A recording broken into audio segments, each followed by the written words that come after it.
Conceitos de mecânica: Albert Einstein, Max Planck, Werner Heisenberg, Erwin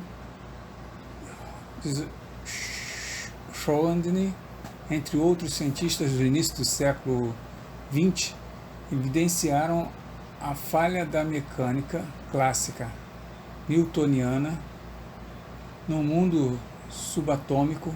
No entanto, nas aplicações cotidianas, em movimentos próximos da velocidade da luz e em sistemas com corpos de grandes massas, como astros e planetas, os erros existentes nela são considerados tão pequenos que as soluções encontradas são muito próximas dos valores exatos. Dessa forma, seu estudo continua sendo de grande valia para o entendimento de sistemas utilizados no dia a dia.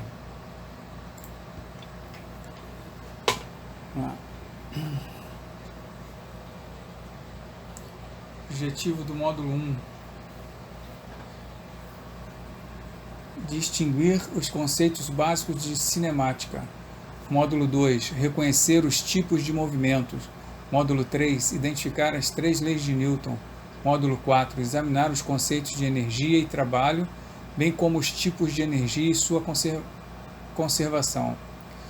Módulo 1: distinguir os conceitos básicos de cinemática. Cinemática é o ramo da física mecânica que estuda os movimentos dos corpos sem se preocupar com eles, como eles foram gerados, nem como são modificados. No entanto, para entendermos bem esse tópico, devemos nos familiarizar com alguns termos que serão amplamente utilizados. Referencial: repouso e movimento, trajetória, espaço ou posição, deslocamento, distância percorrida, tempo, velocidade, aceleração. Apesar de serem muitos, você notará que todos são simples e que, mesmo que não perceba, já os conhece, pois eles estão presentes em nosso dia a dia, como você verá ao longo desse tema. Referencial: antes de conhecermos o conceito de referencial, repare na imagem abaixo, em que temos uma caixa dentro de um quarto. Você sabe dizer qual é a posição dela? Dependendo do ponto de vista número 1. Para o observador 1, ela se encontra a 5 metros a leste. Para o observador número 2, ela se encontra a 5 metros a leste e 3 metros a sul. Para o observador 3, ela se encontra a 3 metros a sul. A partir de um eixo de coordenadas y, x e z, onde a caixa está em frente ao ponto de encontro dos 3 eixos, numa linha próxima ao que a gente encontra chamado de hipotenusa, entre os 2 catetos de x e z, numa vista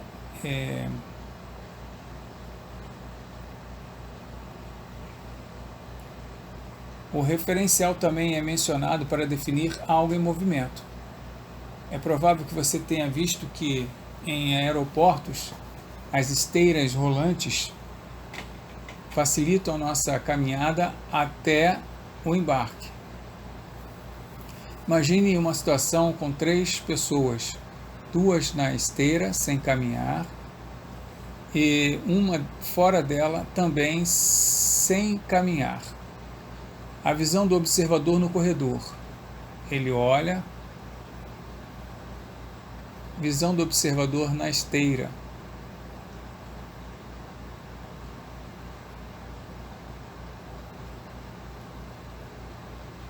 Quem está se movendo? As 2 pessoas na esteira Só é possível responder a esta pergunta se definirmos um referencial. Para as duas pessoas na esteira, aquela parada fora dela está em movimento, assim como para a pessoa fora da esteira, as duas em cima dela estão em movimento. Entre as duas na esteira há um movimento relativo. Isto é fácil de perceber, pois ambas não se aproximam nem se afastam com o passar do tempo. Já em relação à pessoa fora dela, a percepção é diferente. As duas pessoas se afastando no decorrer do tempo, podemos chamar de D1 e D2. A pessoa fora da esteira.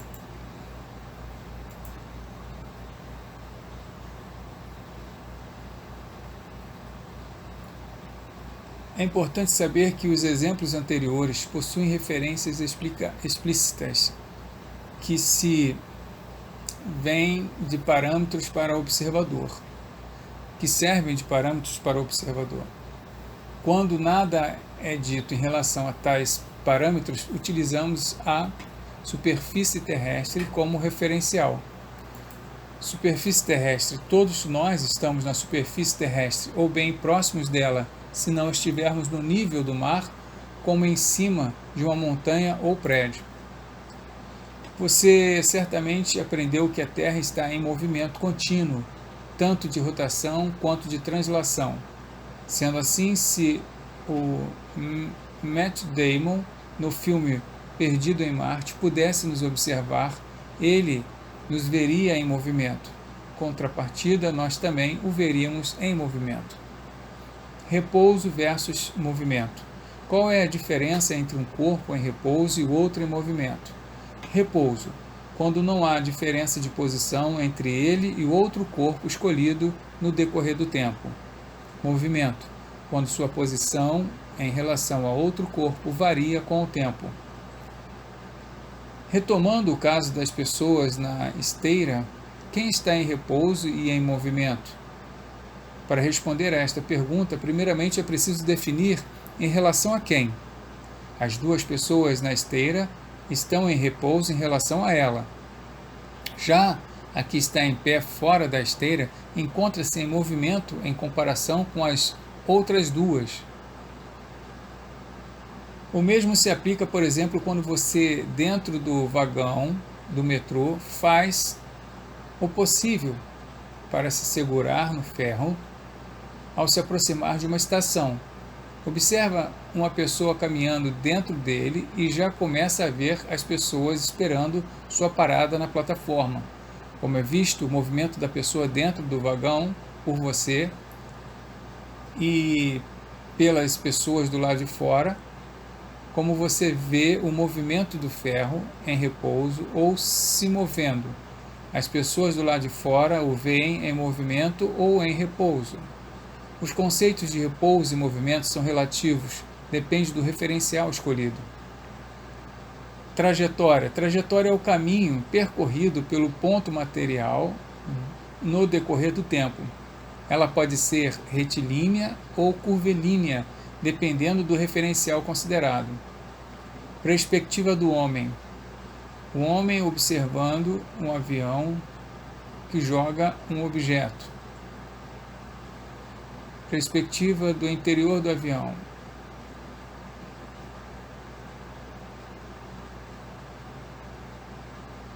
O chão está em movimento quando alguém de dentro do avião lança uma caixa ao chão.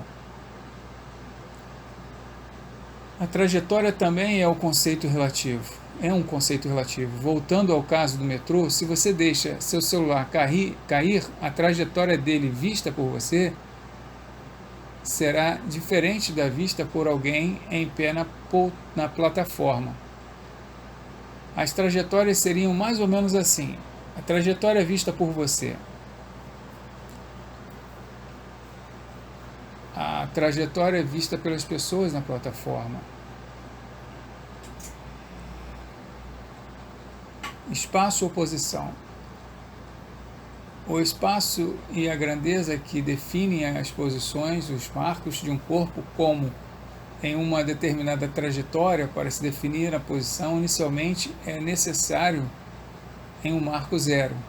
ou seja, um ponto de partida. Além disso, é importante que seja definido um sentido positivo ou sentido negativo.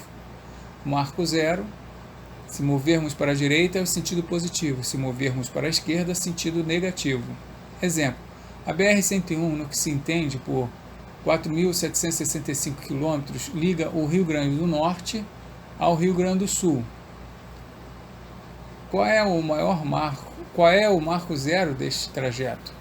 Se for no Rio Grande do Norte, a posição 4.765 será no Rio Grande do Sul.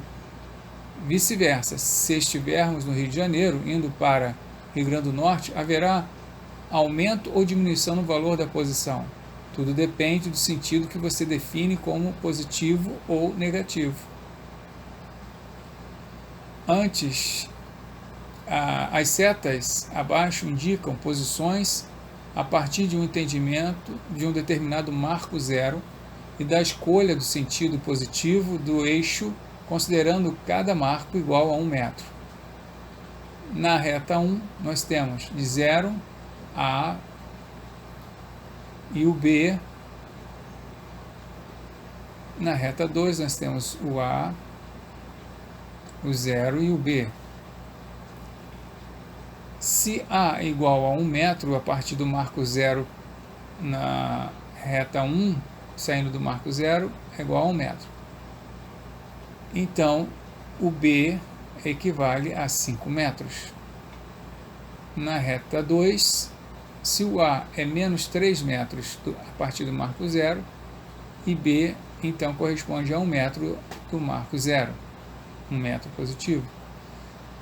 Se a seta estivesse virada para a esquerda, quais seriam os valores de SA e SB? Na primeira reta, os valores seriam SA igual a menos 1 e SB igual a menos 5.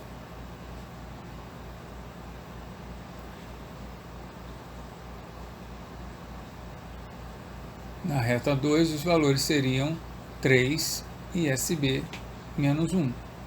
Deslocamento, ΔS, distância percorrida. Deslocamento de um móvel pode ser definido como o vetor que liga o ponto inicial ao final da trajetória. Dessa forma, é a diferença entre vetores, posição final e posição inicial. Então, ΔS é igual a ΔS menos ΔS0, no ponto inicial. Nas retas vistas anteriormente, você consegue fornecer o deslocamento entre A e B. Note que, na reta 1, ΔS entre B e A é igual a SB menos SA, que é igual a 5 menos 1. Portanto, a conclusão é que o ΔSA é igual a 4m.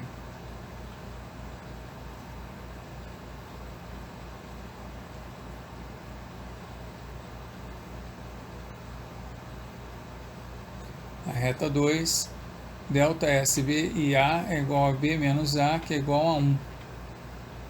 1 menos com mais vai dar 1 menos 3. Conclusão, o SBA é igual a 4 metros.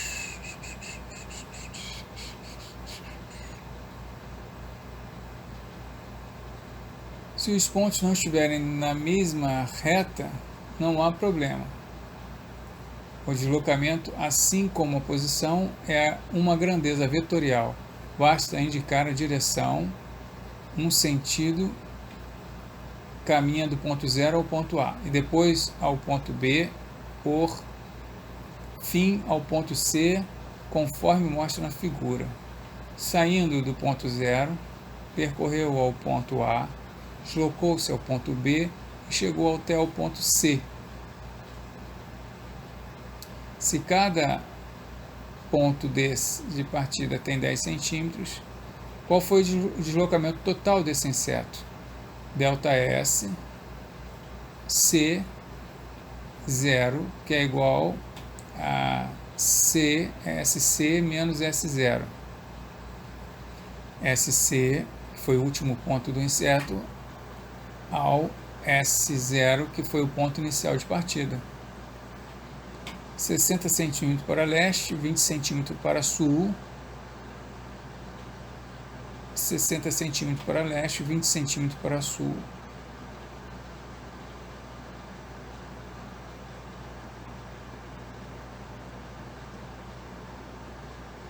(10, 20, 30, 40, 50, 60), somou os pontos 0 a A e B a C.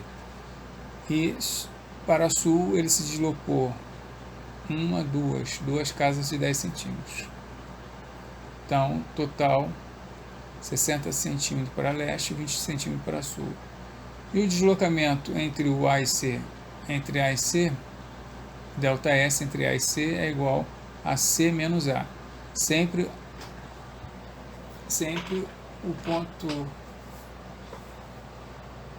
o último ponto menos o primeiro. Delta S, C e A, 60 centímetros para leste, 20 centímetros para sul, igual 40 centímetros para leste.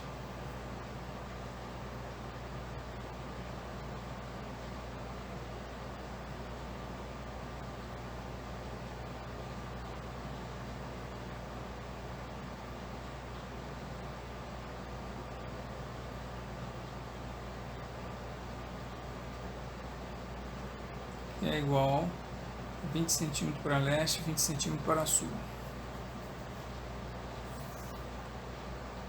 Se após chegar ao ponto C o inseto voltasse para o ponto B, qual teria sido o seu deslocamento total?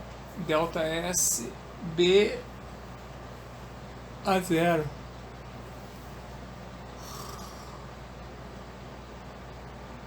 (40 centímetros para leste, 20 centímetros para sul).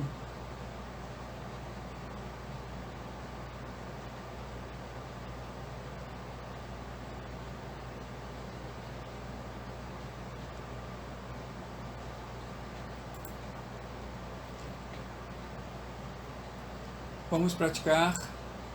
Imagine que um móvel, como um carro, parte do ponto A, vai até o ponto B e retorna para o ponto A. Qual é o seu deslocamento total?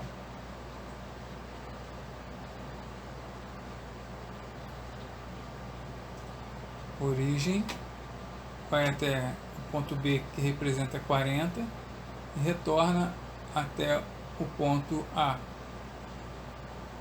Deslocamento total é de B para A vezes 2. Seu deslocamento total é igual a 0, já que os pontos final e inicial são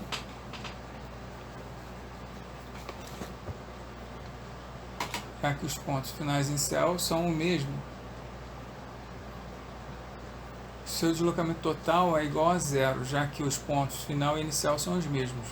Como o deslocamento é definido pela diferença entre a posição final e a inicial, isso não fornece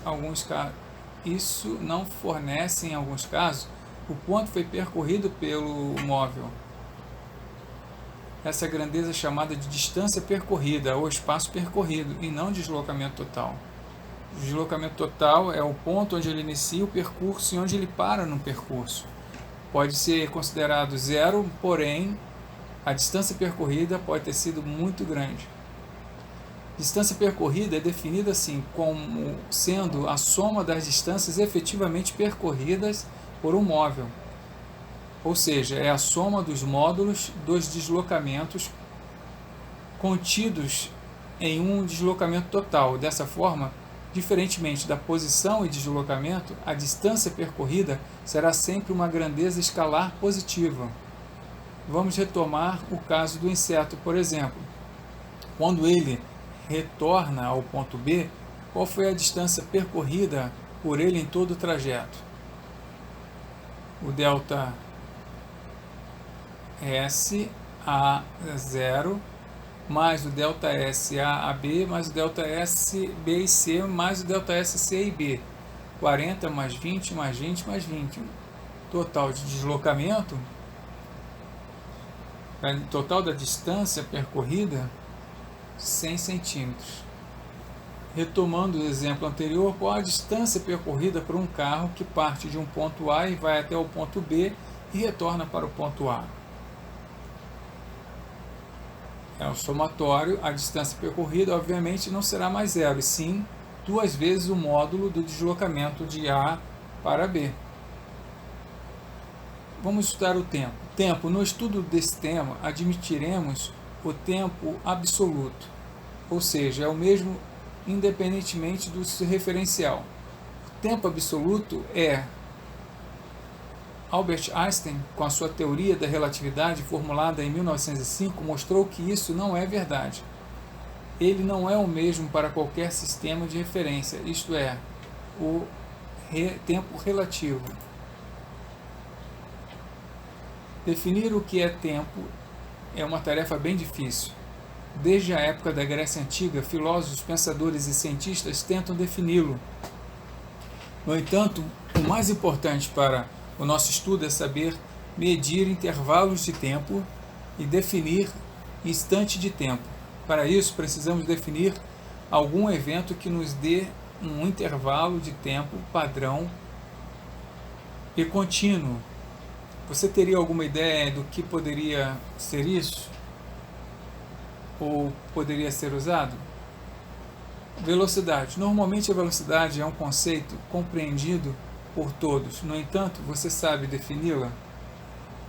Podemos dizer que ela é uma grandeza física vetorial, que relaciona a variação de posição, deslocamento com a temporal, revelando o quanto ela ocorre dado um intervalo de tempo. A velocidade é dada pela razão entre a variação de posição e a quantidade de tempo, para que essa variação tenha ocorrido. Então, velocidade é igual ao ΔS sobre ΔT. Curiosidade. Galileu Galilei, em 1564 até 1642, foi o primeiro a medir a velocidade, levando em consideração as distâncias percorridas por determinado tempo. Uma das formas possíveis de medir o tempo naquela época era por meio da medição da própria pulsação arterial. A seguir vamos entender melhor os dois tipos principais de definição de velocidade, a média e a instantânea. Velocidade média versus velocidade instantânea. Velocidade média V sobre M e velocidade instantânea V sobre I. Quando você viaja de carro, seja na posição de motorista ou de passageiro, é bem provável que você tenha reparado no velocímetro. Se você olhar de tempos em tempos, verá uma marcação de velocidade nesse velocímetro. Essa velocidade indicada é a velocidade instantânea, ou seja, naquele instante a velocidade é dada por aquele valor. No vídeo você assiste a uma animação com áudio que explora alguns conceitos desse módulo.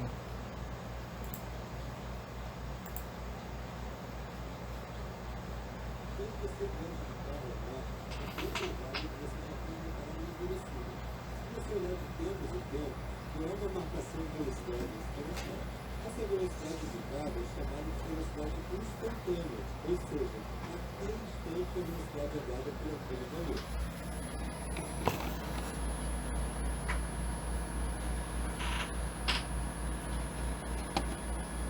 Quando você viaja de carro ou moto, é bem provável que você já tenha reparado no velocímetro. Se você olhar de tempos em tempos, verá uma marcação de velocidade nesse velocímetro.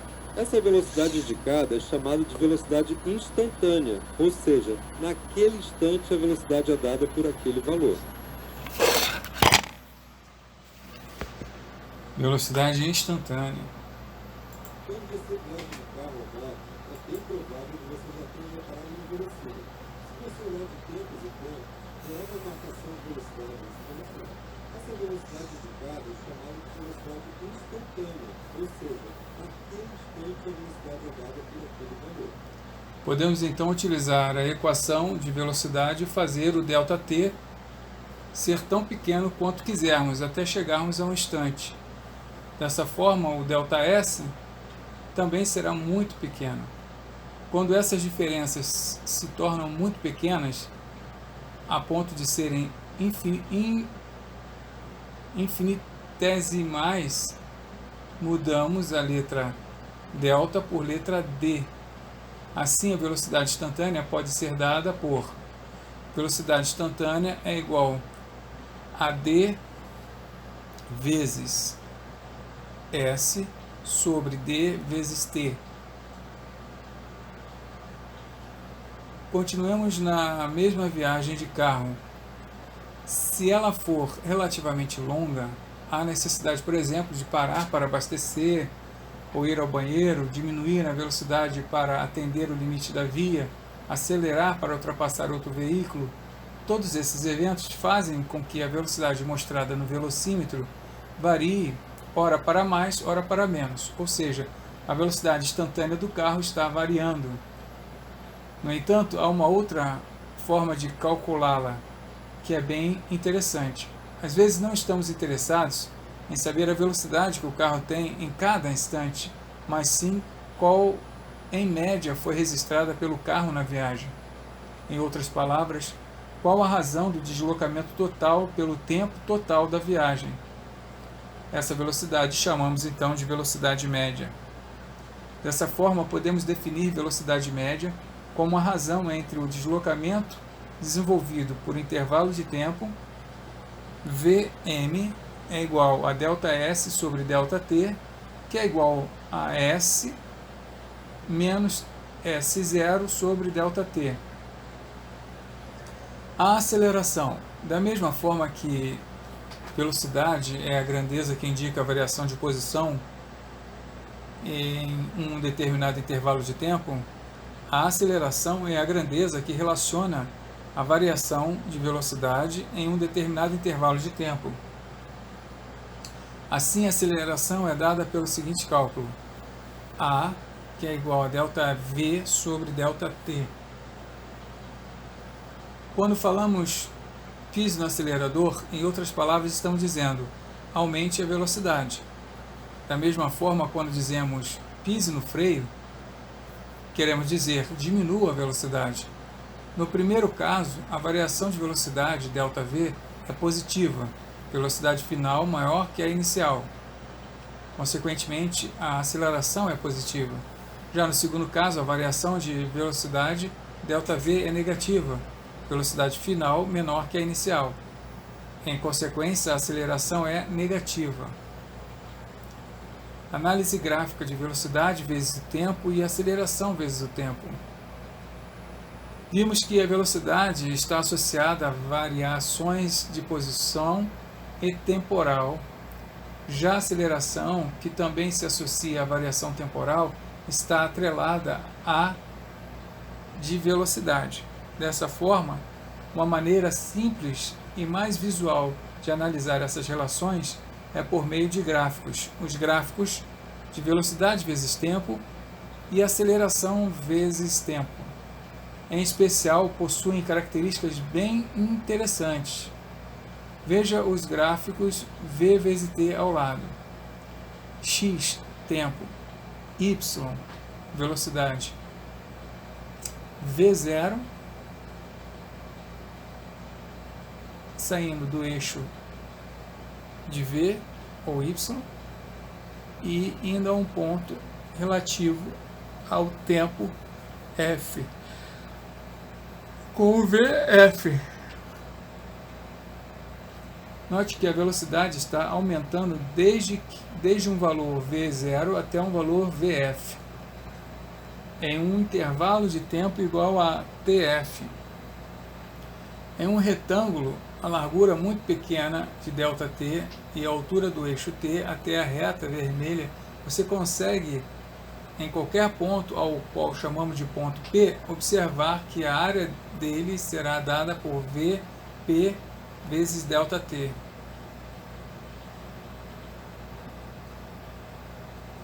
Isso é igual à grandeza deslocamento ΔS sobre P.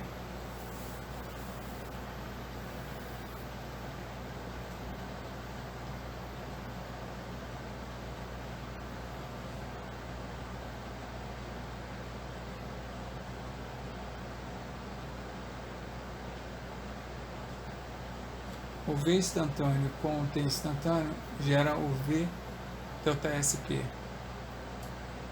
Chegamos assim a uma conclusão muito importante. Em um gráfico V vezes T, a área entre a curva e o eixo T fornece o deslocamento total de um corpo nesse intervalo de tempo.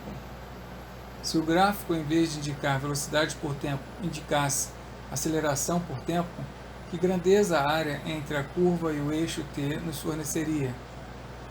De forma análoga, o resultado obtido nos daria a variação de velocidade. Atenção, analise bem o significado dos eixos. A área sob a curva em região de um gráfico. Velocidade vezes o tempo indica o deslocamento, que pode ser positivo ou negativo.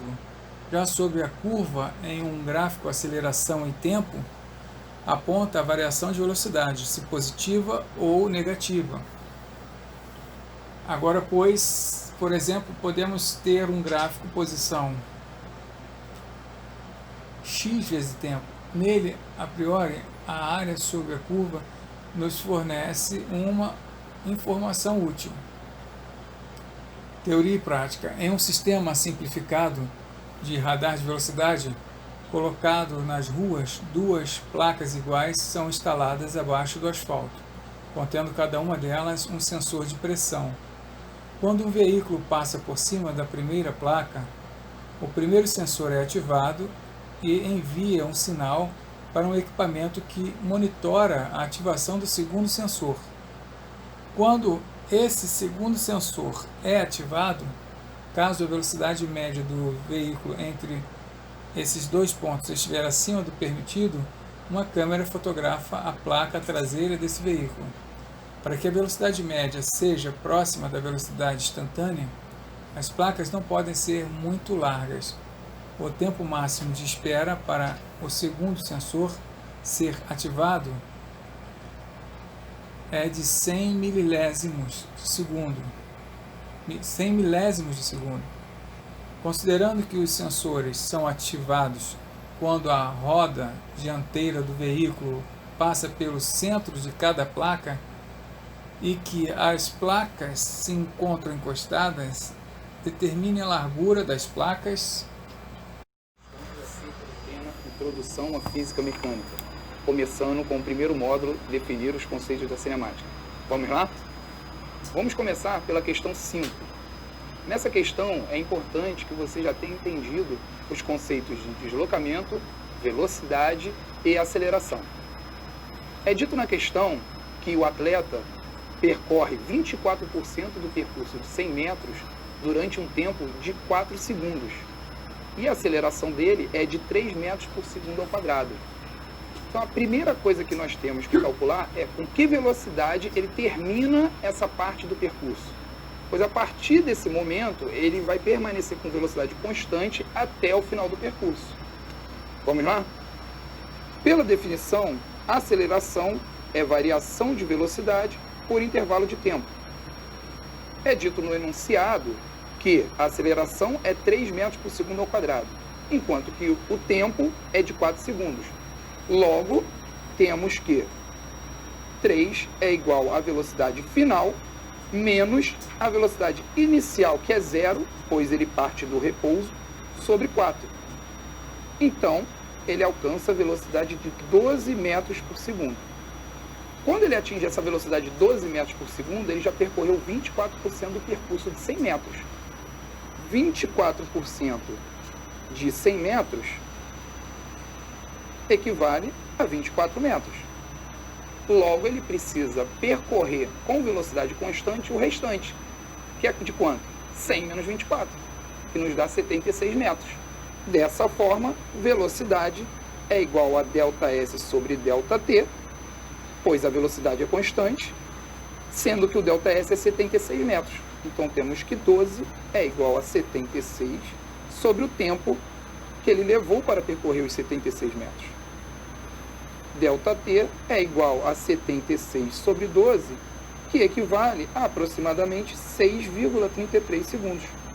No enunciado, ele pede quanto tempo o atleta levou para percorrer os 100 metros, ou seja, para terminar a prova, desde o início até o término da prova. É o tempo que ele levou percorrendo em velocidade constante, mais o tempo que ele levou enquanto estava acelerado.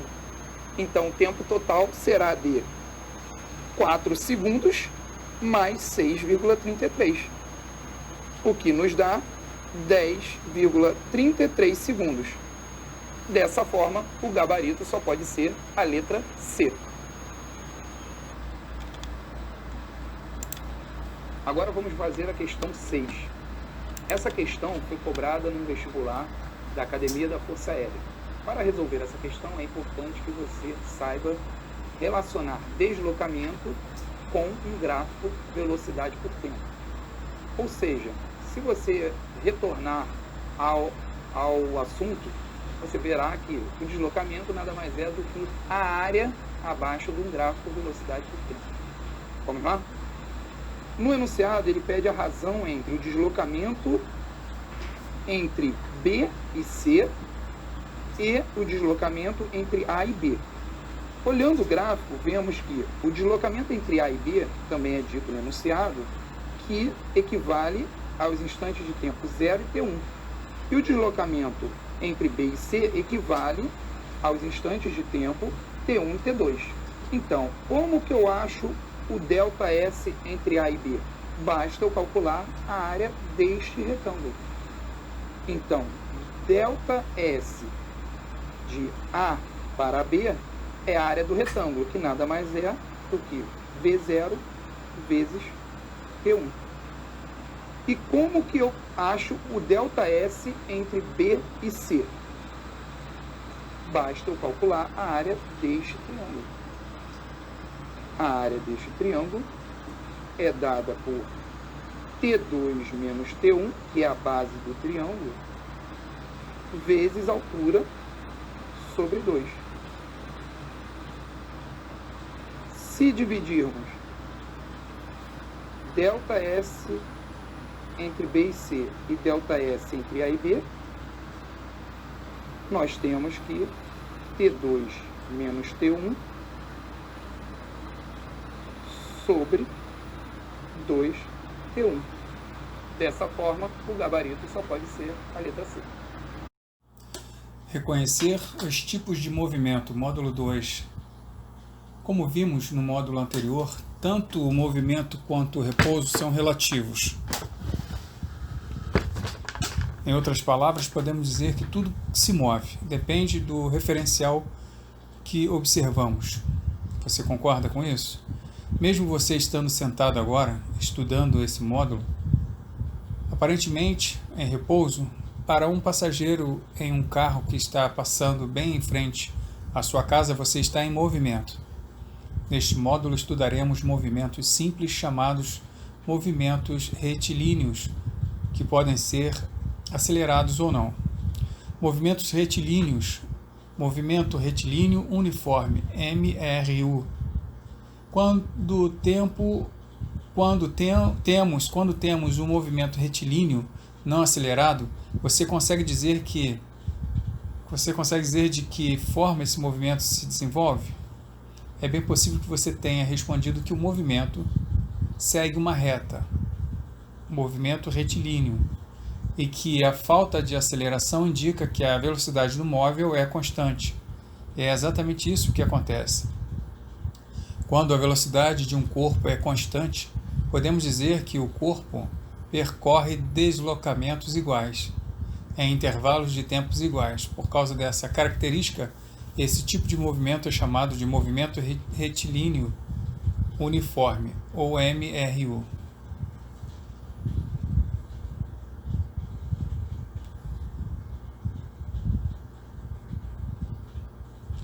Dessa forma, podemos definir a posição do corpo em função ao tempo, ou seja, sabendo a velocidade, que é constante, a cada instante de tempo você consegue me dizer em que posição o corpo se encontra.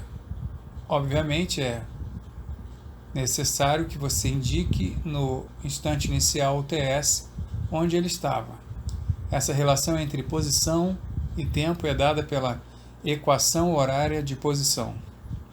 Equação horária de posição no MRU, movimento retilíneo uniforme. No caso de um MRU, com a velocidade v, como a velocidade v é constante, o espaço em função do tempo é dado por tempo, que é igual a ΔS sobre t. Logo, S menos S0, que é o ΔS, é igual a V vezes T.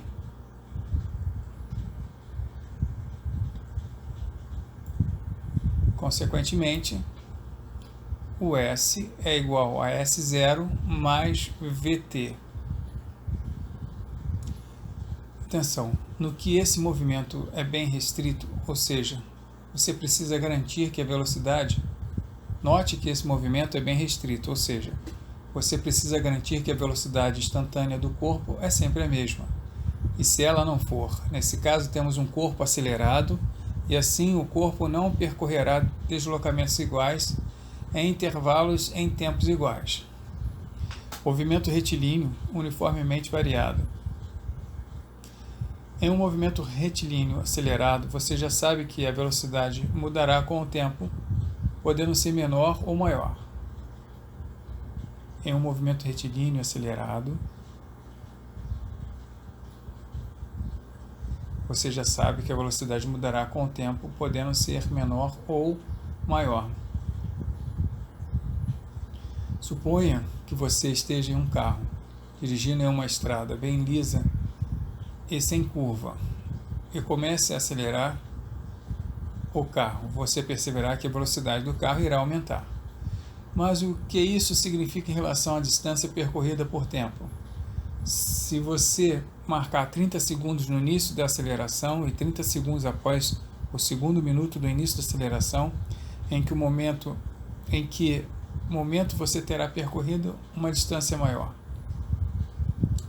No início da aceleração ou nos 2 minutos do início da aceleração?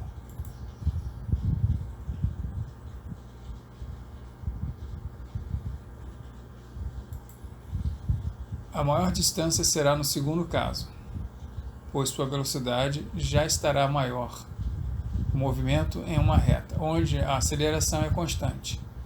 E diferente de zero, é conhecido como movimento retilíneo uniformemente variado, ou MRUV, em que a velocidade sofre variações iguais em intervalos de tempos iguais, ou seja, como a velocidade varia com o tempo, chamamos o movimento de variado.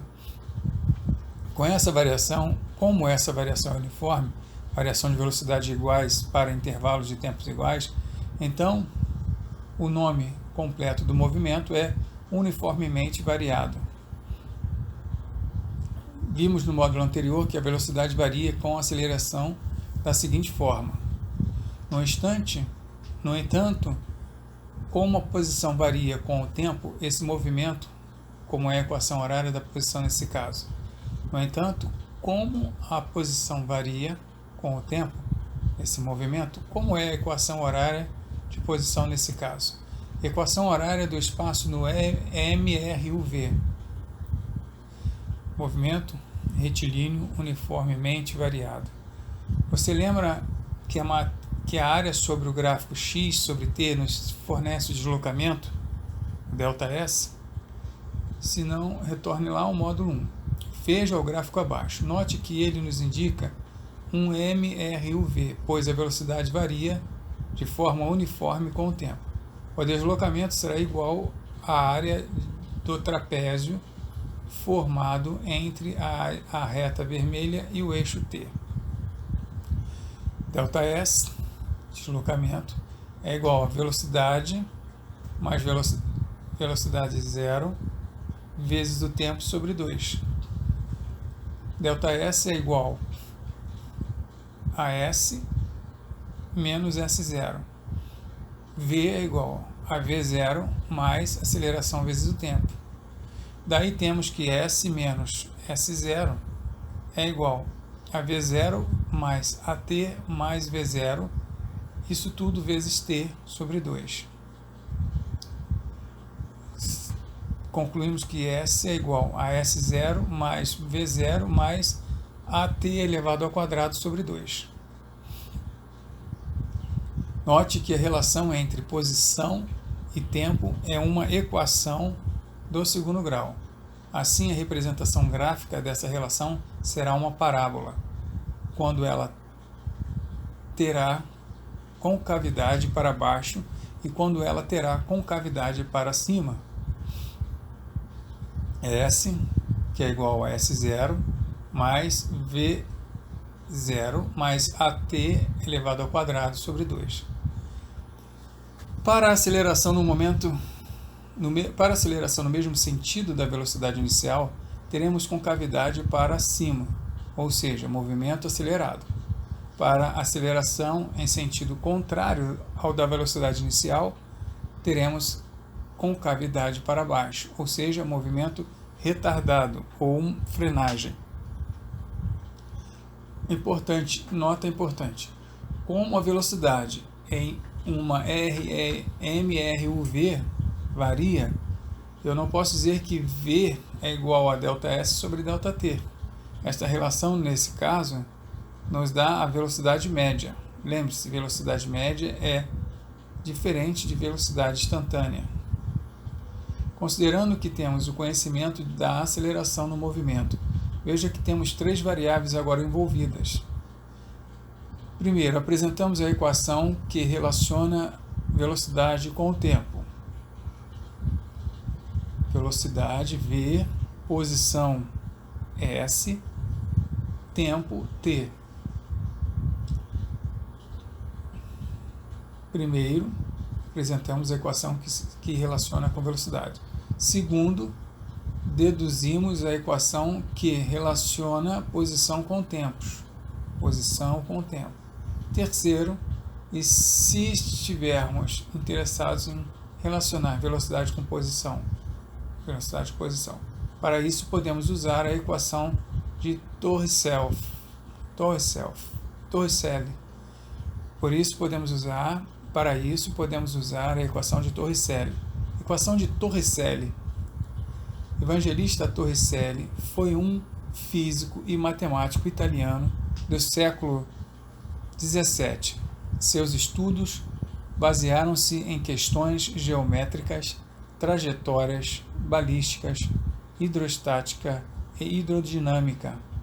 Em 1644, publicou a sua obra mais conhecida, Ópera Geométrica. Procurando determinar a velocidade de efluxo de um jato de líquido jorrando de um pequeno orifício do recipiente, ele notou que, se o jato for direcionado para cima, este alcançaria uma altura menor que o nível do líquido no recipiente. Porém, ele supôs que, se não houvesse resistência ao movimento, o jato alcançaria a mesma altura. Partindo dessa hipótese equivalente ao princípio da conservação, ele deduziu o teorema que leva o seu nome. A velocidade de um jato num ponto de efluxo é igual a que uma única gota do líquido teria se pudesse cair livremente no vácuo no nível de cima do líquido, no orifício do efluxo. Essa velocidade pode ser calculada pela equação abaixo. Velocidade ao quadrado, que é igual a velocidade ao quadrado zero mais 2 vezes a aceleração vezes o ΔS. Entretanto, para que serve essa equação? Em algumas situações, não há necessidade de se conhecer a variável tempo. Por exemplo, suponha que você seja um engenheiro que quer construir uma pista para testar o impacto causado no motorista quando um carro, ao atingir a velocidade de 120 km por hora, partindo do repouso, colide com um obstáculo resistente. Sabendo a aceleração do carro, ao pisar até o final do acelerador, é possível você dimensionar o tamanho necessário da pista. Você não precisa saber quanto tempo o carro levará para atingir tal velocidade. Só precisará saber que distância ele percorre até atingir a velocidade de interesse. Então, como não queremos relacionar a variável tempo com as outras duas, isolamos o tempo na equação horária da velocidade e, substituindo na equação horária de posição, conseguimos chegar à equação de Torricelli. Vamos fazer junto. Velocidade, que é igual a velocidade zero, mais aceleração vezes tempo. Logo, o tempo, que é igual a velocidade menos velocidade zero, sobre a aceleração. Substituindo na equação de posição para MRUV,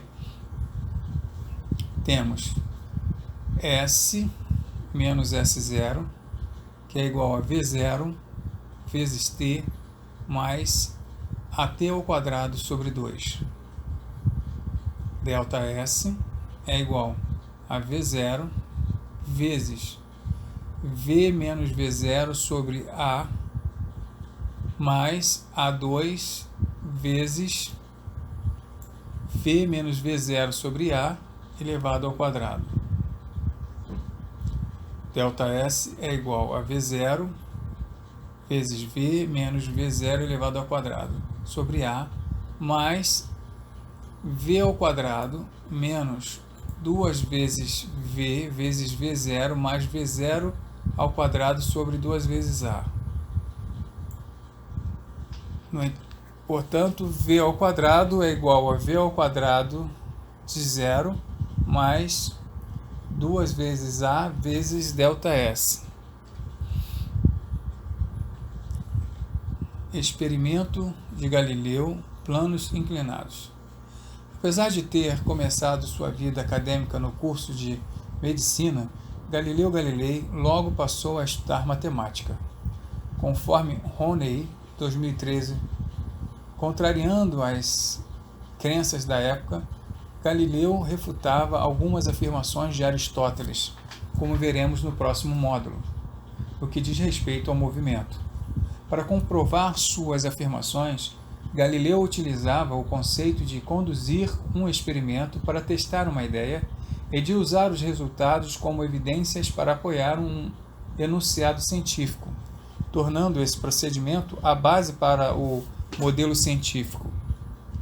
Para desenvolver o conceito de aceleração, um famoso experimento de Galileu baseava-se em rolar objetos em planos inclinados.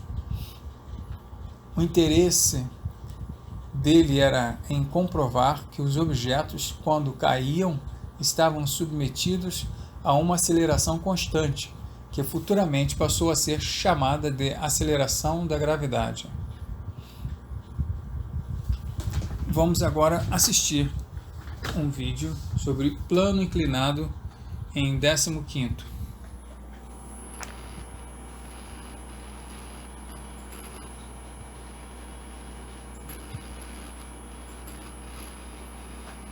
O interesse do físico Galileu Galilei era comprovar que os objetos, quando caíam, estavam submetidos a uma aceleração constante que futuramente passou a ser chamada de aceleração da gravidade.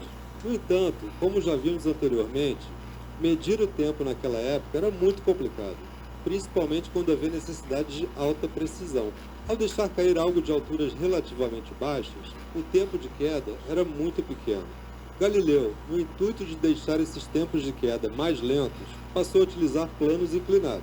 Ele pôde comprovar em seus experimentos que a velocidade dos corpos aumentava de maneira uniforme, ou seja, os corpos desenvolviam um movimento retilíneo uniformemente variado, ou MRUV.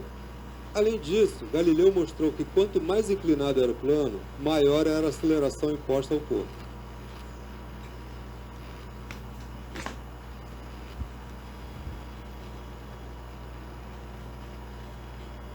O interesse do físico Galileu Galilei era comprovar que os objetos, quando caíam, estavam submetidos a uma aceleração constante que futuramente passou a ser chamada de aceleração da gravidade.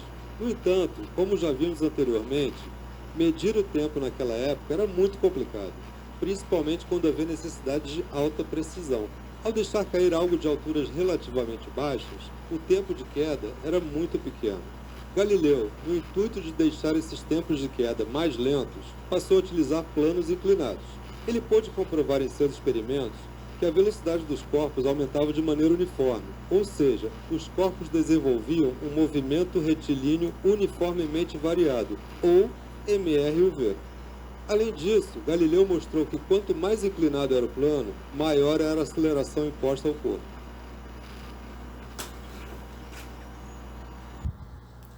As contribuições de Galileu Galilei para a ciência foram inúmeras, em especial na área de movimentos de projéteis, corpos em queda livre, desenvolvimento de telescópios e estudos de corpos celestes. Saiba mais, leia o livro A História da Física da Filosofia ao Enigma da Matéria Negra, Gianni Rooney, no qual o autor apresenta mais detalhes sobre a vida e os experimentos de Galilei Galileu.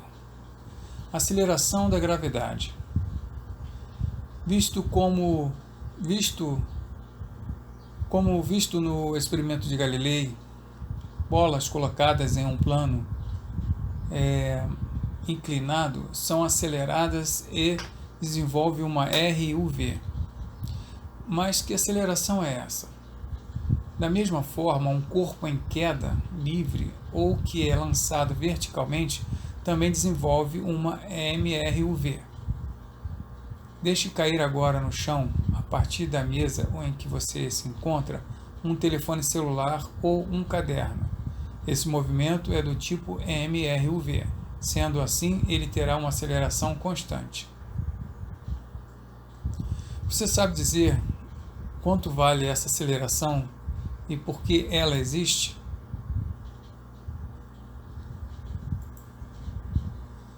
Essa aceleração existe devido à força gravitacional da Terra, ou seja, é uma força atrativa entre dois corpos diferentes, no caso, a borracha ou o caderno e a Terra, e vale na superfície terrestre aproximadamente 9,81 metros por segundo ao quadrado. Essa aceleração varia com o inverso do quadrado da distância ao centro da Terra. Essa aceleração varia com o inverso do quadrado da distância ao centro da Terra.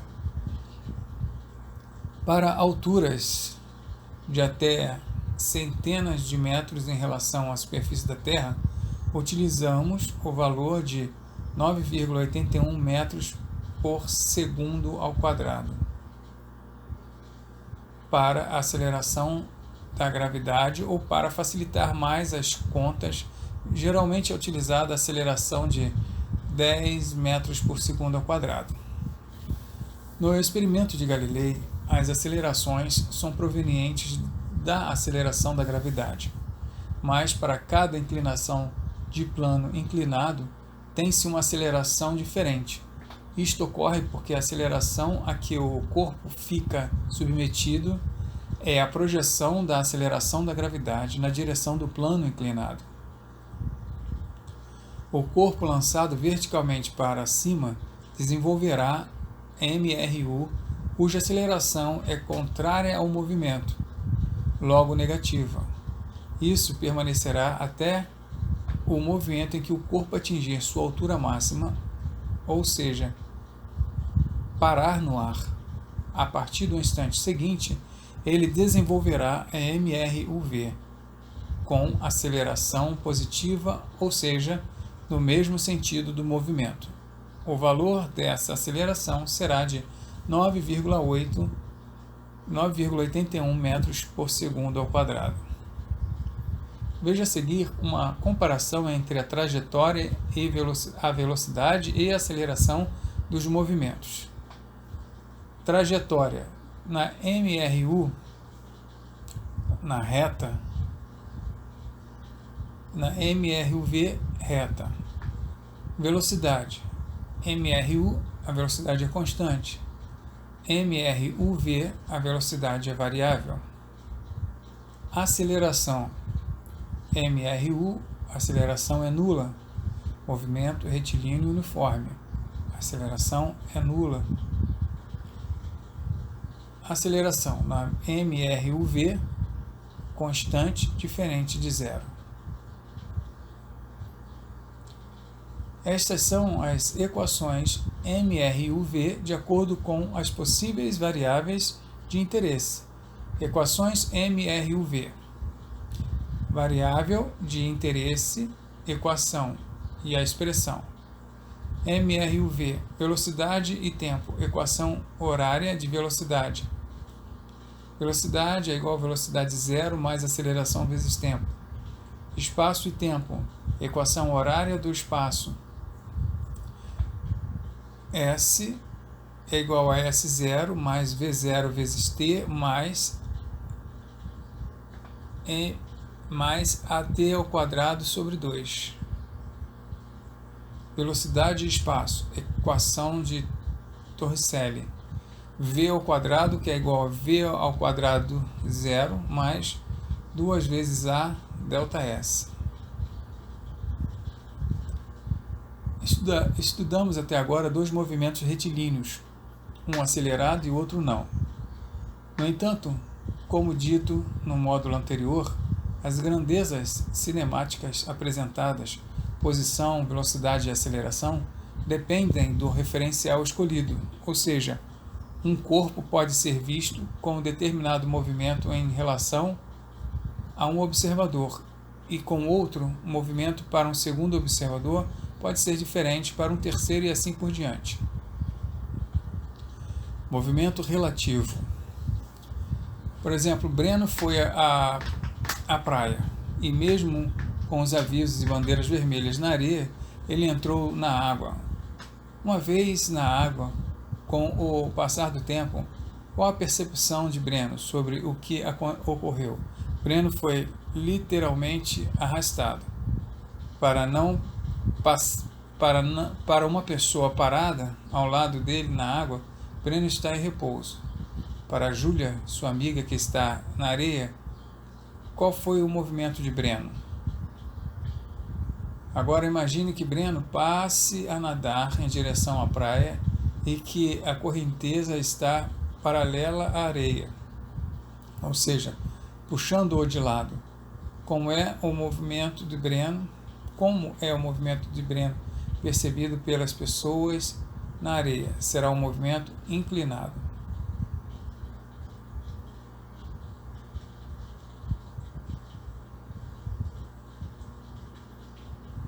A velocidade observada por alguém na areia é dada pela soma vetorial da sua velocidade em relação à água com a velocidade da correnteza.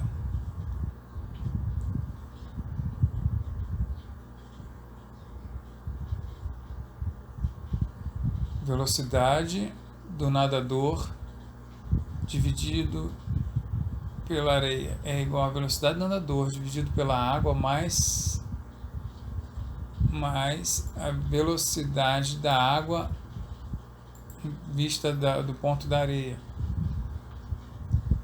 Agora vamos analisar outro exemplo.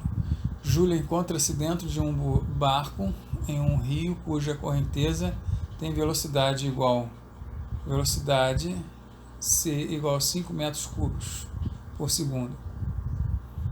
Se o barco pode se mover com velocidade igual a 15 metros por segundo, um pescador na margem do rio perceberá um movimento com que velocidade no caso em que o barco se movimenta no mesmo sentido da correnteza e o barco se movimenta no sentido contrário da correnteza. No caso do barco se movimentar no mesmo sentido da correnteza, sentido da correnteza, 5 metros por segundo. Velocidade do barco, 5 metros por segundo. Logo para o pescador, Júlia se movimenta com velocidade do barco sobre a margem, que é igual à velocidade do barco sobre a água, mais a velocidade da água sobre a margem. Velocidade do barco sobre a margem, da direita para a esquerda. Note que, nesse caso, diferentemente da situação da praia, o movimento do barco em relação à água está na mesma direção da correnteza e mesmo sentido. Assim, a soma vetorial nada mais é do que a soma aritmética das velocidades. Lançamentos oblíquos. Você já jogou basquete? Ou então já arremessou uma bolinha de papel na lixeira? Se já, qual é a trajetória da bola? Retilínea? Não é curvilínea? Posso te dizer que essa curva é uma parábola. Você sabe explicar por quê? Quando lançamos obliquamente um corpo, isto é, formando um ângulo θ entre 0 e 90 graus, com a horizontal, obviamente o corpo estará submetido à aceleração da gravidade. No entanto, essa aceleração se dá somente na direção vertical. E caso não haja nenhuma resistência do ar à força adicional, não haverá aceleração na direção horizontal. Com isso, tem-se que a velocidade possui um componente no eixo y vertical, que varia de forma uniforme, em um componente no eixo x horizontal, que é a constante. A figura abaixo mostra um lançamento oblíquo, cujo vetor velocidade faz com o eixo x um ângulo θ qualquer.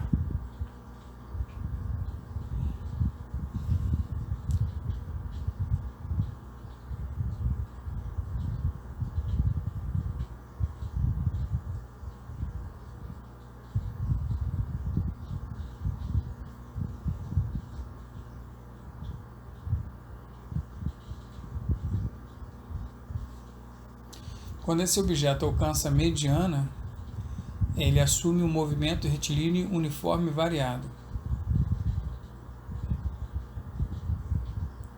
Se considerarmos a velocidade zero até o final, ele está no movimento retilíneo uniforme. Para descrever completamente o movimento, a maneira mais simples é dividi-lo em dois movimentos independentes. Um MRU na horizontal e um MRUV na vertical, sendo o tempo comum aos dois. Na vertical nós temos MRUV e na horizontal nós temos MRU. Dois tipos de movimentos. No eixo de Y, MRUV, com velocidade inicial, sendo a projeção de V0 no eixo Y, ou seja, V0 no eixo Y vezes T é igual a V0 seno de θ. No eixo X, MRU, com velocidade inicial sendo a projeção de V0 no eixo X, ou seja,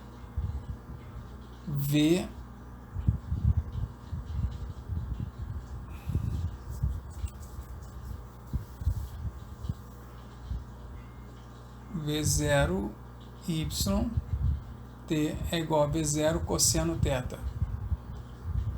Teoria na prática. Você precisa construir um ralo por onde passará um líquido proveniente de uma torneira centralizada com um ralo que se encontra a alguns metros de altura. Não é permitido molhar a região em torno do ralo e o buraco precisa ser o menor possível. A vazão da torneira é constante e a área do bocal é desconhecida. Como você calcularia o diâmetro desse ralo?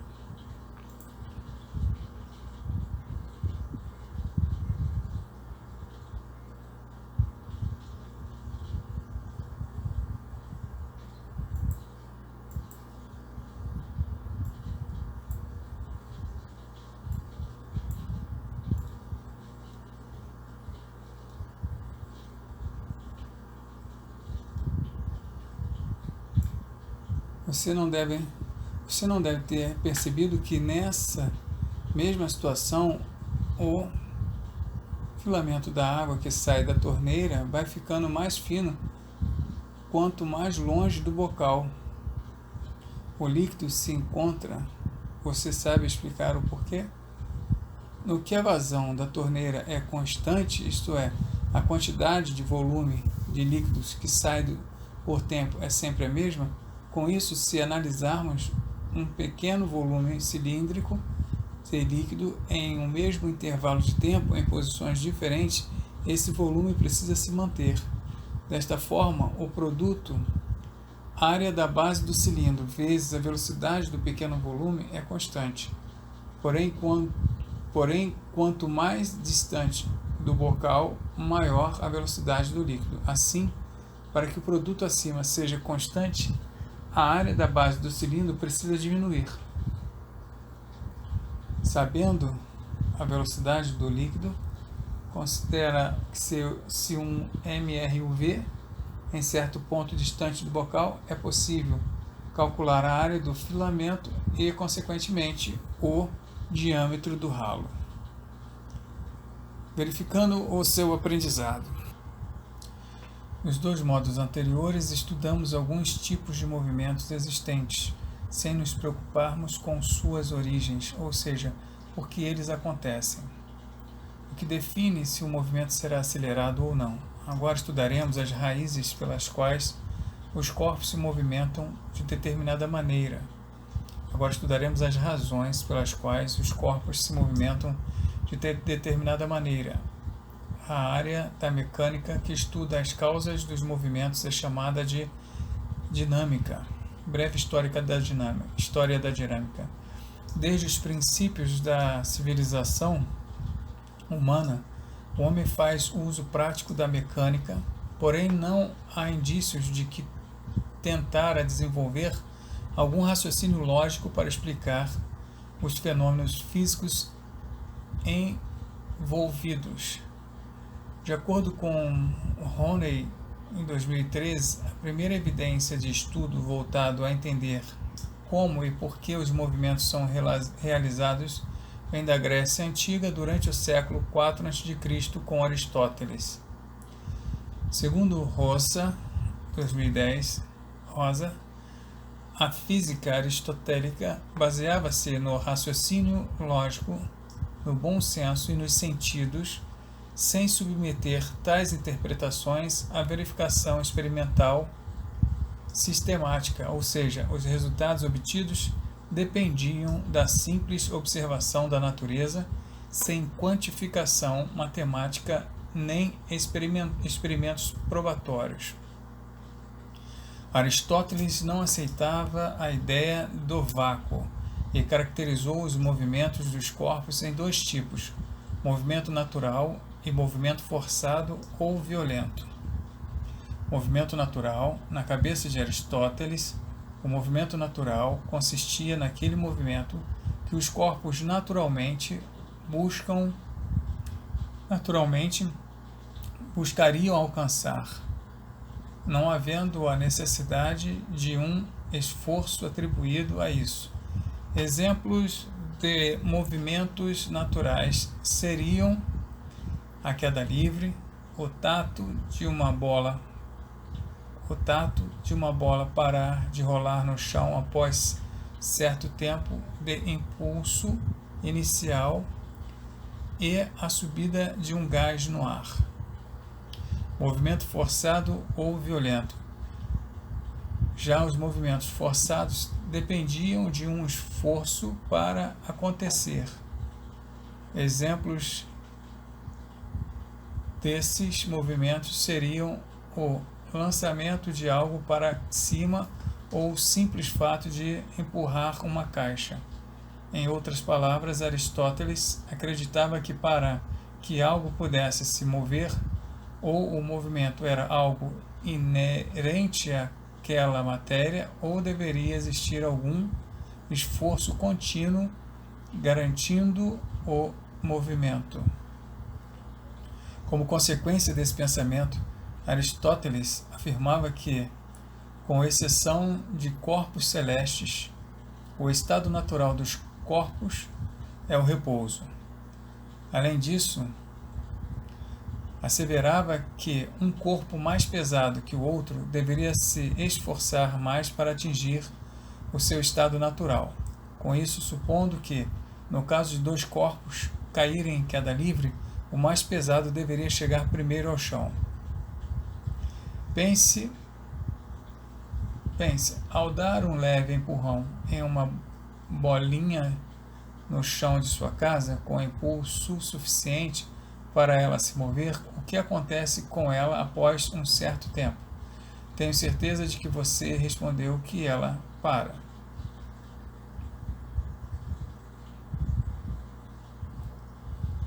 Mas o que a faz parar?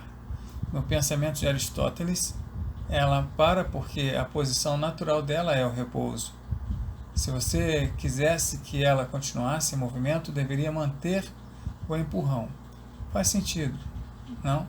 O bom senso nos leva a crer nisso.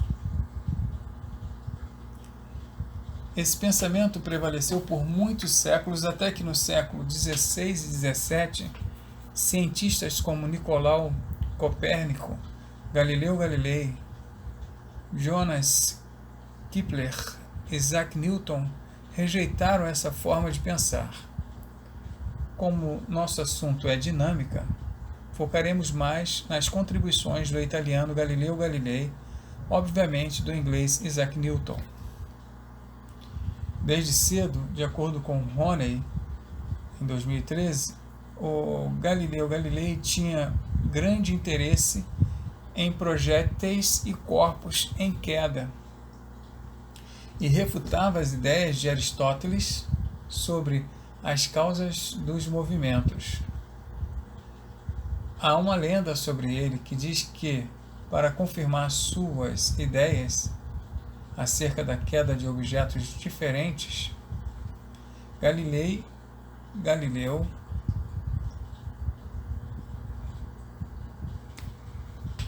teria jogado vários tipos de bolas de canhão de diversos tamanhos e pesos do alto da Torre de Pisa. Não há evidências concretas sobre esse experimento, mas sim dos experimentos dos planos inclinados, conforme já mencionados no módulo anterior, módulo 2. Antes de continuarmos com os avanços de Galileu, quero saber sua opinião. Se jogarmos do alto de um prédio uma maçã e uma bola de boliche, qual chega primeiro ao solo?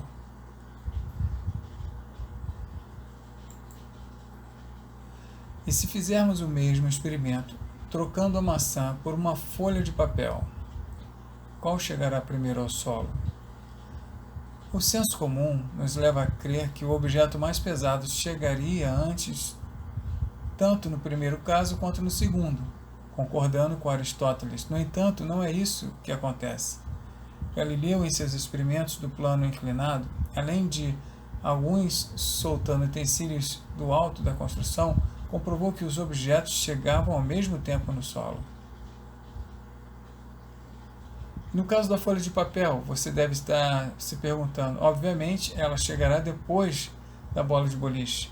De fato, se fizermos esse experimento, verificaremos essa afirmação. No entanto, o que faz chegar depois é a força chamada de resistência do ar. Resistência do ar é uma força que atua no sentido contrário ao do movimento de um objeto qualquer.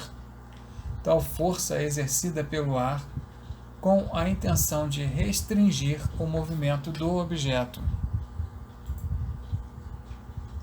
Se pudéssemos isolar os corpos de influências externas, ou seja, deixá-los cair no vácuo, eles chegariam juntos, até mesmo uma folha de papel. Esse fato de não acreditar no vácuo é o que, segundo alguns pesquisadores, fez Aristóteles não chegar a essa mesma conclusão. Quando um corpo cai em queda livre no ar, uma força contrária ao seu movimento aumenta à medida que o corpo desce. Essa força existe devido ao atrito criado entre o corpo e o fluido, no caso o ar, e ela é chamada de resistência do ar. Para alturas muito grandes, é possível que um corpo em queda livre atinja uma velocidade limite, isto é, a força da resistência do ar se iguala à força peso e assim o corpo passa a se movimentar em um movimento retilíneo uniforme.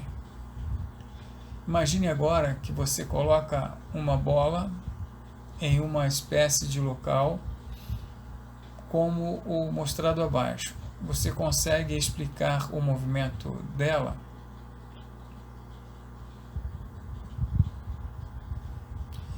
Quanto mais isso for o plano, maior velocidade a bola irá adquirir e mais alto ela irá no outro plano. A bola alcança uma altura muito próxima da qual foi solta. Após um determinado intervalo de tempo, essa bola alcançará o repouso. Mas o motivo não é o que diz Aristóteles, de que o natural para a bola é o repouso. Então ela vai atrás disso. E sim que existe uma força contrária ao movimento chamado de força de atrito.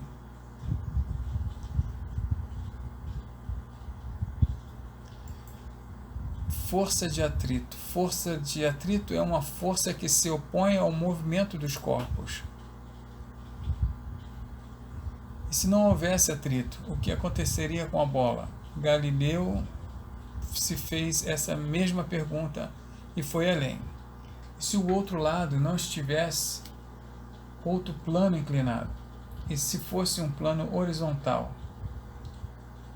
Ele raciocinou. Na descida, a bola ganha uma velocidade. Sua subida, ela perde velocidade. Isso acontece, independentemente do atrito. Você já sabe o porquê. Aceleração da gravidade, movimento retilíneo uniforme variado. Na reta horizontal, o que aconteceria? Você consegue responder? A conclusão a que Galileu chegou foi que a bolinha continuaria seu movimento de forma retilínea e uniforme, ou seja, desenvolvendo uma MRU, movimento retilíneo uniforme, com a velocidade igual do final da rampa.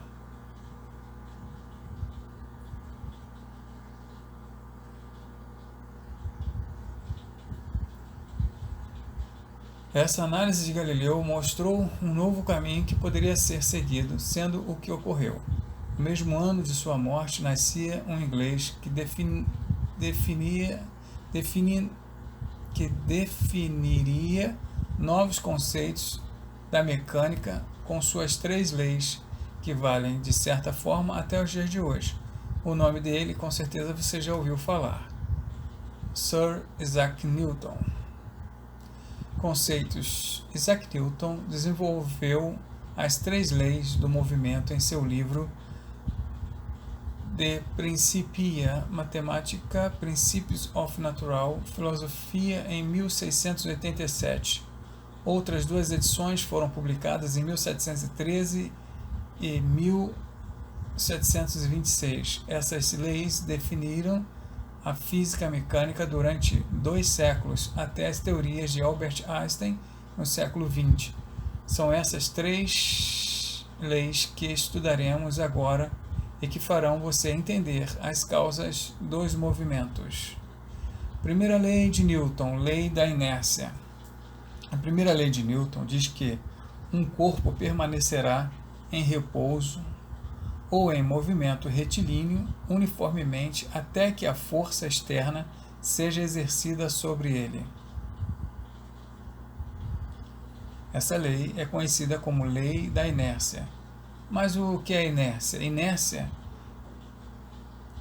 é entendido como a propriedade que um corpo tem em resistir a uma mudança de movimento. Em outras palavras, é a tendência em manter-se em repouso ou em movimento retilíneo uniforme. Inércia. O conceito de inércia foi descrito pela primeira vez por Galileu Galilei, no início do século XVII, apesar de ele não ter elaborado o conceito como conhecemos nos dias de hoje. Por exemplo, temos uma bola de tênis e uma bola de basquete no chão. Em qual delas eu preciso empregar menos esforço para fazê-la sair do repouso? Obviamente que é a de basquete. Por quê? Porque a inércia dela é maior, ou seja, a resistência dela em sair de repouso é maior. Em qual delas eu preciso empregar menos esforço para fazê-la sair do repouso? Porque a inércia dela é maior, ou seja, a resistência dela em sair do repouso é maior. Se quisermos quantificar essa inércia, inserimos um novo nome para isso, chamamos de massa. Você concorda que a primeira parte da lei da inércia faz todo sentido? Se um corpo está em repouso, para que ele passe a se mover, é preciso agirmos de alguma forma sobre ele? Você já viu algo começar a se mover do nada? Com vontade própria? Agora, a segunda parte dessa lei é mais complicada de se observar no dia a dia e, devido a isso, Aristóteles definiu erroneamente as causas do movimento. Porque é difícil verificarmos no cotidiano, porque, conforme já discutimos, em todo o corpo que entra em movimento, o senso comum nos diz que ele vai parar em algum momento. E por que ele para? Por inúmeras razões, e todas elas envolvem uma força externa. Pode ser atrito, resistência do ar, um empurrão contrário, algo bloqueando o caminho. Só conseguimos confirmar a segunda parte dessa lei em um ambiente sem nenhuma interferência externa, ou seja, sem nenhuma força atuando no corpo. Esse ambiente é chamado de vácuo. Vácuo. Na química, na física e na linguagem cotidiana, o vácuo é um espaço onde a matéria é inexistente. O vácuo perfeito é impossível na natureza, ainda que haja situações muito próximas. O ser humano é incapaz de criar um vácuo.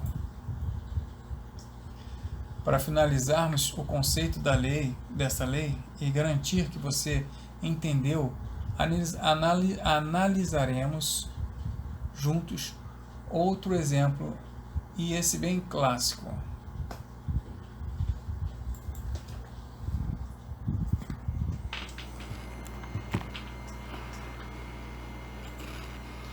Você está em um ônibus quando, de maneira repentina, o motorista dá aquela freada forte e brusca. O que acontece? Você vai para frente, para trás ou permanece no lugar? Não precisa entender de leis de Newton para responder isso, é claro. Você sabe que vai para frente. Por quê? Porque a sua tendência é de manter o movimento. No momento em que uma força repentina contrária ao movimento surge, sua tendência é se manter no que estava antes. Se em seguida ele acelera bruscamente, você irá para trás. Porque a tendência, naquele instante após a freada, é se manter em repouso. E todas as pessoas e objetos em um ônibus ou outro veículo, em uma freada, sentem o mesmo efeito? Neste exemplo, podemos comprovar que a resposta é sim, porém de maneiras diferentes. Isso porque cada objeto e cada pessoa tem uma massa, o que chamamos, a grosso modo, a quantidade de inércia. Você está em um ônibus quando, de maneira repentina, o motorista dá aquela freada forte e brusca. O que acontece? Você vai para frente, para trás ou permanece no lugar? Não precisa entender de leis de Newton para responder isso, é claro. Você sabe que vai para frente. Por quê? Porque a sua tendência é de manter o movimento. No momento que uma força repentina contrária ao movimento surge, sua tendência é se manter no que estava antes. Se em seguida ele acelera bruscamente, você irá para trás. Porque a tendência, naquele instante após a freada, é se manter em repouso. E todas as pessoas e objetos em um ônibus ou outro veículo, em uma freada, sentem o mesmo efeito? Neste exemplo, podemos comprovar que a resposta é sim, porém de maneiras diferentes. Isso porque cada objeto e cada pessoa tem uma massa, o que chamamos, a grosso modo, a quantidade de inércia. Segunda lei de Newton, lei da aceleração. A segunda lei de Newton diz que a força aplicada a um corpo produz uma aceleração diretamente proporcional e a relação entre força e aceleração é dada por F, que é igual a m vezes a. Já vimos que é de senso comum que para colocarmos algo em movimento é necessário haver alguma interação com outros corpos. Se você ainda não está seguro disso, vamos pensar em mais exemplos. No vídeo você assistirá uma animação. Preste atenção. A segunda lei de Newton diz que a força aplicada ao corpo produz uma aceleração diretamente proporcional. Então, como já vimos, para colocarmos algo em movimento, é necessário haver alguma interação com outros corpos. Se você ainda não está seguro disso, vamos pensar em mais exemplos para que facilite você entender melhor a segunda lei de Newton, aquela que chamamos de lei da aceleração. Vamos pensar, por exemplo, que você precisa empurrar objetos, que obviamente estavam em repouso. Empurrar um carrinho de supermercado, uma porta ou até mesmo um barco. Logo, comprovamos que precisa haver a interação entre você e estes objetos. Para você se deslocar por um elevador, também precisa existir uma interação entre o cabo do elevador e o sistema, para que suba ou desça. Também, para você caminhar, precisa haver uma interação entre você e o solo. Em outras palavras, para haver movimento, é preciso interação. Chamamos essa interação, então, de força.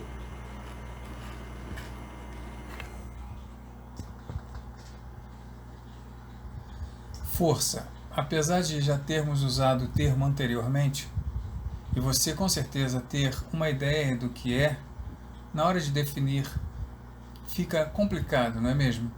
Nós podemos definir força como sendo uma grandeza física capaz de, quando aplicada a um corpo, atribuir-lhe aceleração.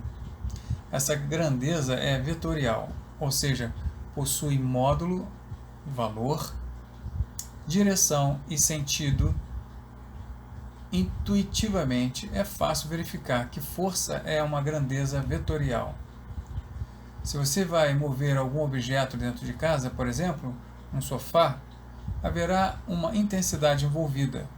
Você precisará de mais ou menos esforço. Isso seria o módulo da força. Considerando que ele não saia do chão, isso seria a direção da força. No caso horizontal, você também pode empurrá-lo ou puxá-lo. Isso seria o sentido. Assim podemos quantificar a segunda lei de Newton da seguinte forma: força, vetor de força, é igual a massa vezes o vetor da aceleração. Sendo F o vetor força resultante, m a quantidade de inércia ou massa e a seta em cima o vetor da aceleração da partícula. A unidade de força é quilograma metros por segundo ao quadrado. Essa unidade, como não poderia ser diferente, é chamada de Newton. Essa relação entre força e aceleração é válida para corpos com massas constantes. Reparou que esse material está repleto de caixas de destaques, incluindo a importante acima. Isso traz uma unidade visível para o tema e, claro, organiza e destaca os trechos importantes. O profissional encarregado pelo design institucional, quando roteiriza o seu conteúdo, analisa qual é a melhor estratégia a ser adotada. Porém, é claro que você pode e deve sugerir títulos e subtítulos, bem como trechos específicos para essas caixas de destaque. Veja algumas delas e suas funções. Força resultante de 25 Newton, da esquerda para a direita.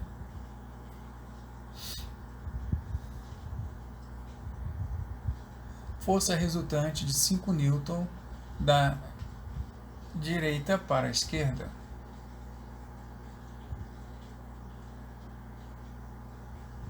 Força resultante nula. força resultante de 10 raiz quadrada de 2 vezes Newton do sudoeste para o nordeste.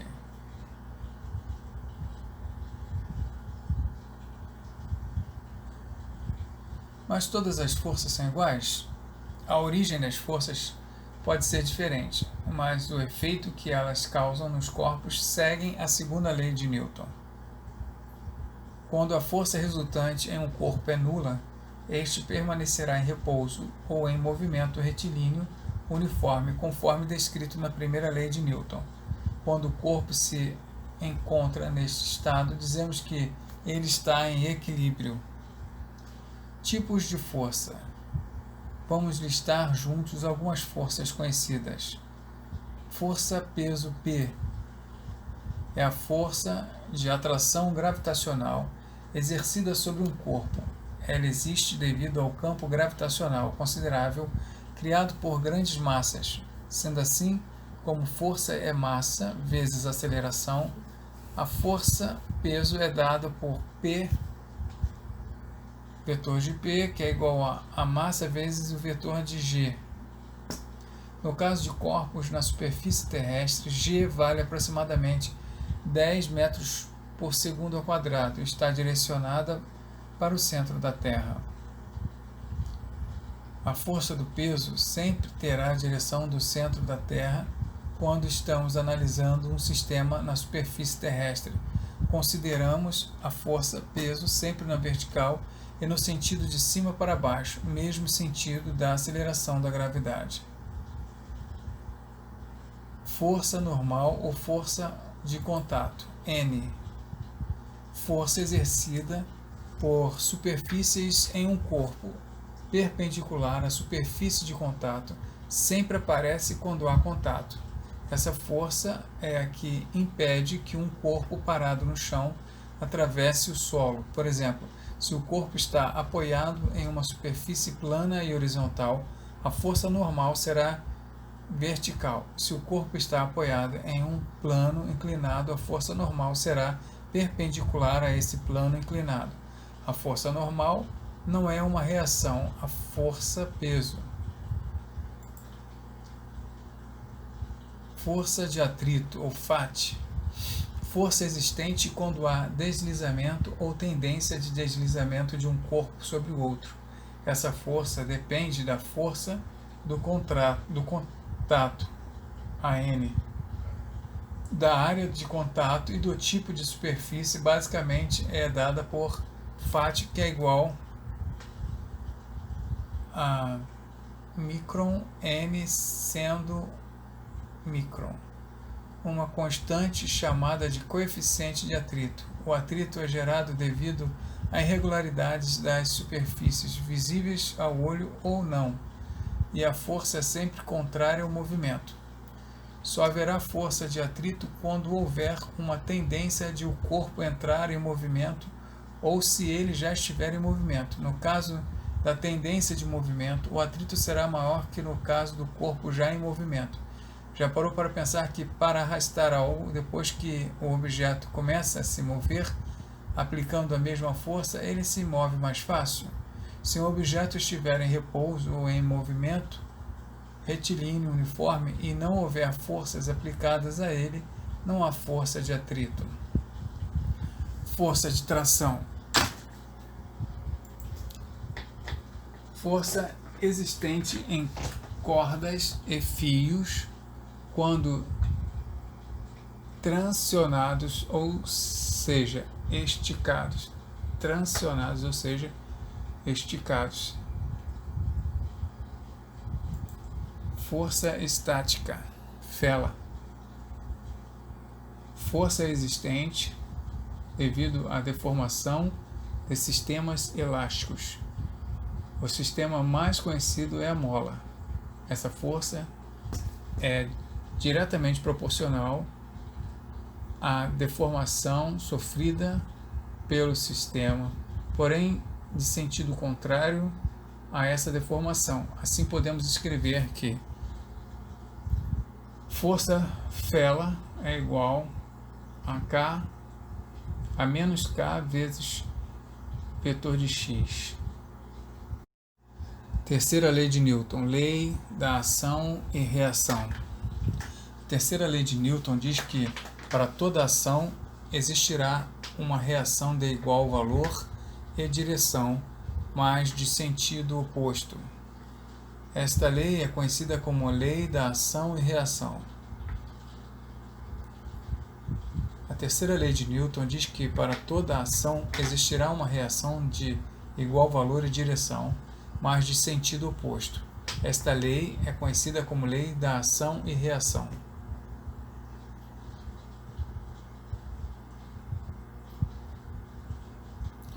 Você impulsiona o chão para trás e o chão te joga para frente. Isso é possível devido ao atrito entre seus pés e o chão. É por isso que é tão difícil caminhar em um chão com sabão ou em uma pista de gelo. Ao nadar, você pega impulso empurrando a parede da piscina para trás e ela, consequentemente, te empurra para frente. Veja uma explicação mais detalhada sobre este movimento no próximo vídeo. Existirá uma reação de igual valor e direção, mas de sentido oposto. Estamos falando da terceira lei de Newton, conhecida como lei da ação e reação. Como já visto antes, o caminhar é um ótimo exemplo, mas temos outros exemplos do cotidiano para comprovar essa lei. Natação, por exemplo. Veja isso. Ao nadar, você pega impulso empurrando a parede da piscina para trás, e ela, consequentemente, te empurra para frente. Então, o mecanismo do nadar também exemplifica muito bem o processo da lei de ação e reação.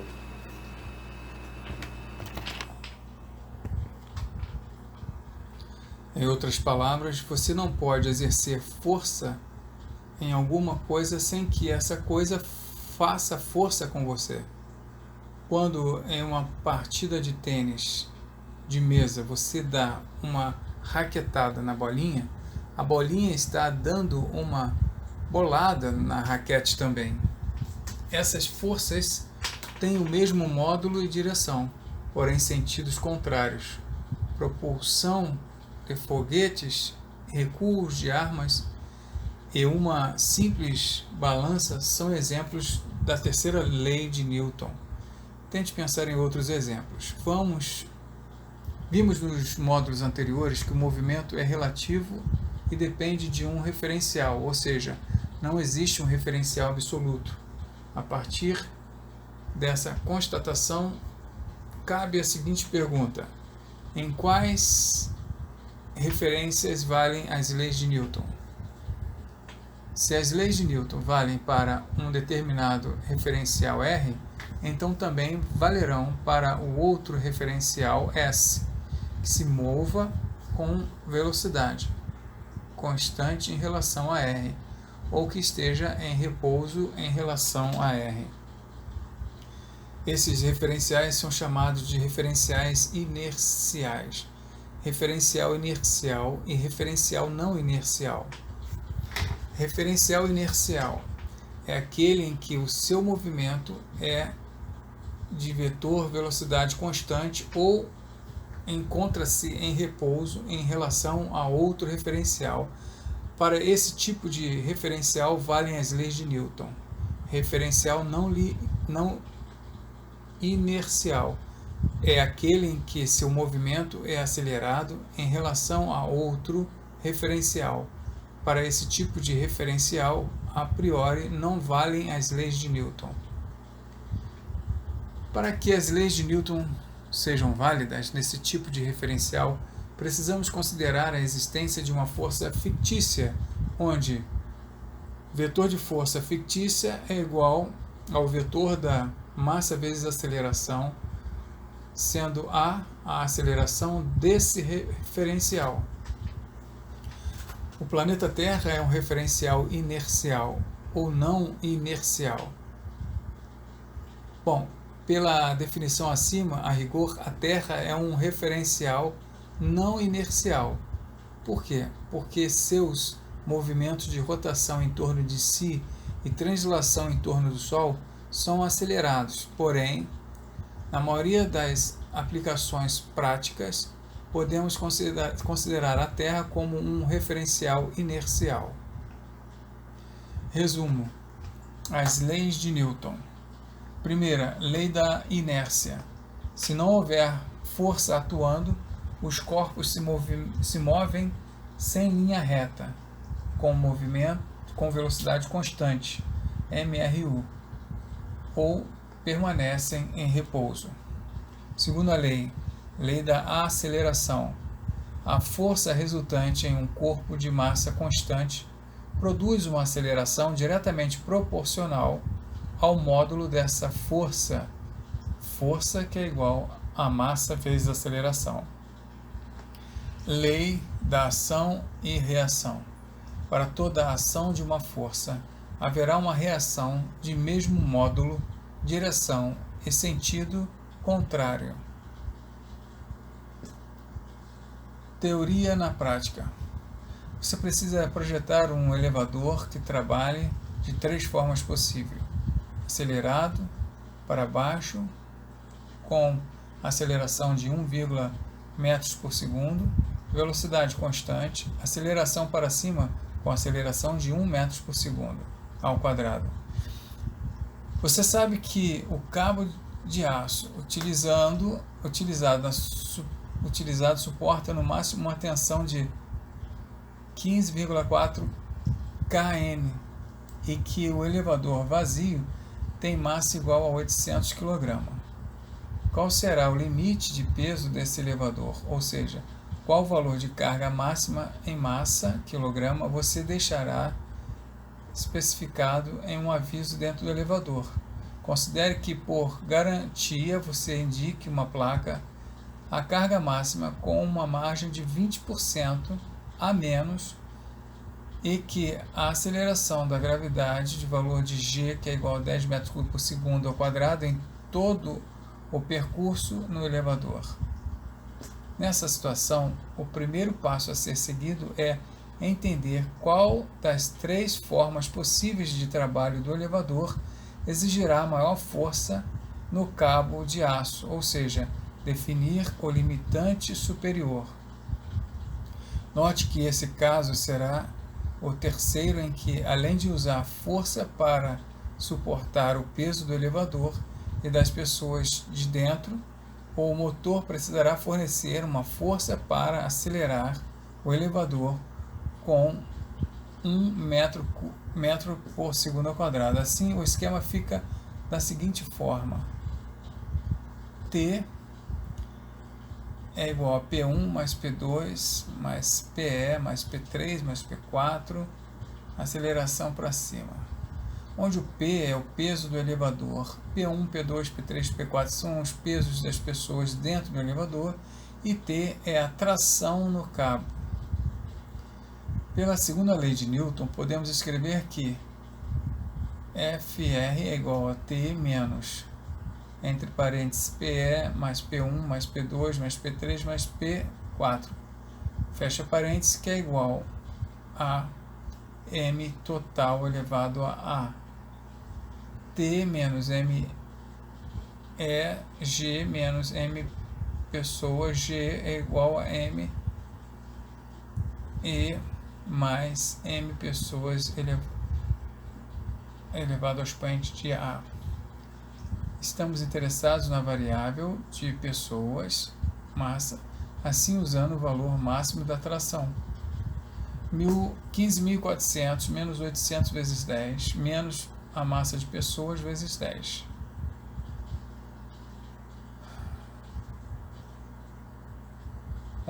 Massas de pessoas equivalente a 6.600, que equivale a 600 kg.